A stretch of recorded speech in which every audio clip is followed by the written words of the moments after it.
Madam बोलते तुझे आज करमाळा या ठिकाणी खंबेवाडी येथील युवक किशोर बापूराव शिंदे धनगर आरक्षणासाठी करमाळा नगर टेंभुर्णी सोलापूर टेंभुर्णी नगर हायवेवरती असलेल्या ब्रिजवरती धनगर आरक्षणाच्या आंदोलनासाठी आंदोलन करत आहेत। त्याचा परवाचा आंदोलनाचा एक भाग होता। माननीय मुख्यमंत्री देवेंद्र फडणवीस यांना त्यांनी 10 दिवसात 12 लाख मेल पाठवले, परंतु त्या 12 लाख मेलला देवेंद्र फडणवीसच्या कार्यालयानं किंवा देवेंद्र फडणवीसनं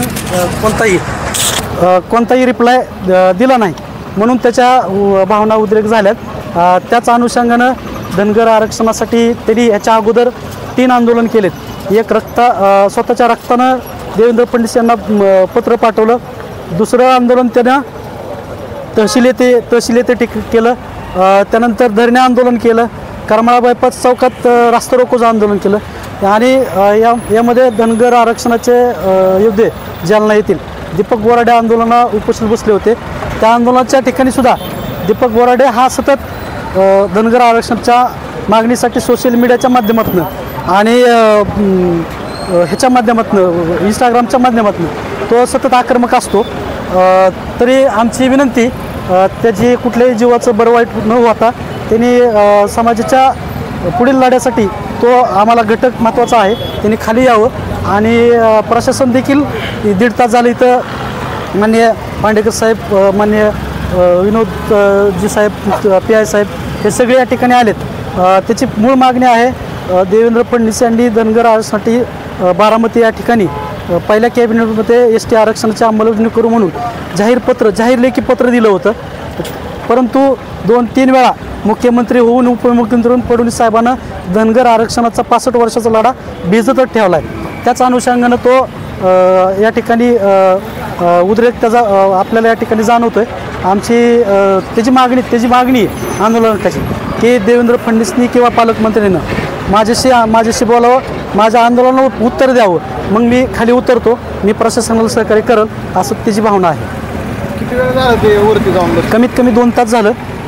प्रशासन देखील 1.5 तास झालं इथं आहे। प्रशासनाने काय केलं त्यांना समजा? प्रशासनानं आत्तापर्यंत तहसीलदारांची विषय चालू होती, टोकडे मॅडमची। प्रशासन यांनी पालकमंत्र्यांना फोन केला, तहसीलदारांना फोन केला आणि PIला माने साहेबांना फोन झाला, ते देखील इथं थोड्या वेळात यायला लागले। त्यांचं पहिलीपासून सहकार्य ते त्यांना विनंती करतात, तुमच्या मागण्या आम्ही लेखी स्वरूपात द्या, आम्ही लेखी म्हणणं तुमचं देवेंद्र फडणवीस किंवा आमच्या तहसीलमार्फत वरिष्ठांकडे पाठवू। 10 लाख ईमेल पाठवण्याचं आंदोलन चालवलं होतं शिंदे साहेबांनी, तर त्याचा कोणताच म्हणजे प्रतिक्रिया आली नव्हती वरतून? नाही, मुद्दा बरोबर आहे। देवेंद्र फडणवीसला 10 दिवसात महाराष्ट्रातनं त्यांनी वैयक्तिक 12 लाख मेल पाठवले। 12 लाख, त्या 12 लाख मेलला त्या देवेंद्र फडणवीसच्या कार्यालयानं किंवा देवेंद्र फडणवीसच्या वैयक्तिक स्वतःनं मेलची दखल न घेतल्यामुळं, त्याला रिप्लाय न आल्यामुळं त्यांनी हा आंदोलनाचा लढा उभा केला। त्यांनी सोशल मीडियात त्यांनी इंस्टाग्रामवरती एक व्हिडिओ टाकला होता, माननीय देवेंद्र फडणवीसच्या नावाने व्हिडिओ टाकला की देवेंद्र फडणवीस साहेब, मी तुम्हाला 12 लाख मेल पाठवलेत, त्या 12 लाख मेलचं तुम्ही आम्हाला रिप्लाय दिला नाही, तुम्ही रिप्लाय न दिल्यामुळं मी माझ्या जीवाचं बरं वाईट करणार आहे आणि मी जर माझ्या जीवाचं बरं वाईट झालं तर मला रिप्लाय न आला तर मी आंदोलन करणार, माझ्या जीवाचं बरं वाईट झालं तर देवेंद्र फडणवीसवर फसवल्यामुळं, धनगर समाजाला फसवल्यामुळं देवेंद्र फडणवीसवर गुन्हा दाखल करा, म्हणून त्याची ती मूळ मागणी। देवेंद्र फडणवीसनी एकच जे सांगितलं आहे की पहिल्या कॅबिनेटमध्ये आरक्षण देऊ, 3 वेळा मुख्यमंत्री झालेत, 1 वेळा उपमुख्यमंत्री झालेत, सत्तेत आहेत 15 वर्ष, तरी देखील त्यांनी धनगर आरक्षणासाठी अजून सारख्या मीटिंग, TC अशा चालढकल करून आणि न्यायालयीन विषय सांगून चालढकल करत आहेत। ह्या धनगर समाजाच्या युवकांची जे भावनात त्या उद्रेक झाल्यात, त्या उद्रेकाचा आज आपल्या करमाळा या ठिकाणी त्याचा उद्रेक दिसू लागला आहे।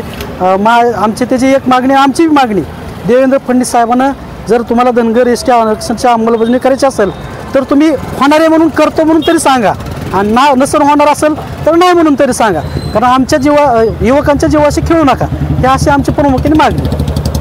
किशोरला आत्ताच आमदार गोपीचंद पडळकर साहेबांनी तहसीलदार यायला लागलेत।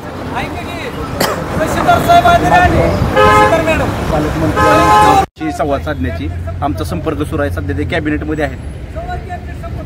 कॅबिनेट झाल्या किंवा त्यापूर्वी आमचा संपर्क चालू आहे, झाल्या त्यांच्याशी संवाद साधून देण्याचं काम त्या ठिकाणी सुरू आहे.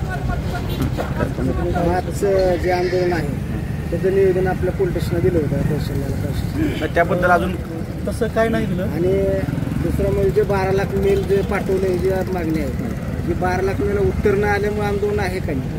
हो राईट. 12 लाख मेलला आंदोलन, 12 लाख जे मेल पाठवले त्यांनी महाराष्ट्रभर हा लढा होता. 10 दिवसात 12 लाख मेल मुख्यमंत्री कार्यालयाला पाठवले, तर त्याचा रिप्लाय आला नाही, त्याचा उत्तर आलं नाही, म्हणून त्याने आंदोलनाचा विडा घेतला. त्यांनी इंस्टाग्रामवर एक व्हिडिओ टाकला होता देवेंद्र फडणवीस नावाने की फडणवीस साहेब तुम्ही माझ्या 12 लाख मेलला तुम्ही उत्तर दिलं नाही, 12 लाख मेल तुम्ही डब्यात कचऱ्यात टाकले का, असा त्याचा सवाल होता.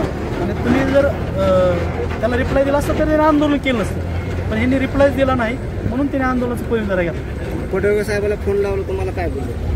पडळकर साहेबांनी त्याला विनंती केली आहे की आपण ह्या सगळ्या गोष्टीतनं बाहेर नको, खाली उतर, अशा पद्धतीची विनंती त्याला केलेली आहे. जानकर साहेबांनी पण त्याला त्याच पद्धतीनं सांगितलेलं आहे. पण त्याची मागणी अशी आहे की पालकमंत्री किंवा मुख्यमंत्री यांच्याशी संवाद साधल्याशिवाय मी खाली उतरणार नाही. तर आमचा प्रयत्न सुरू आहे, कॅबिनेट झाल्या त्यांचं फोन जोडून देणार आहे.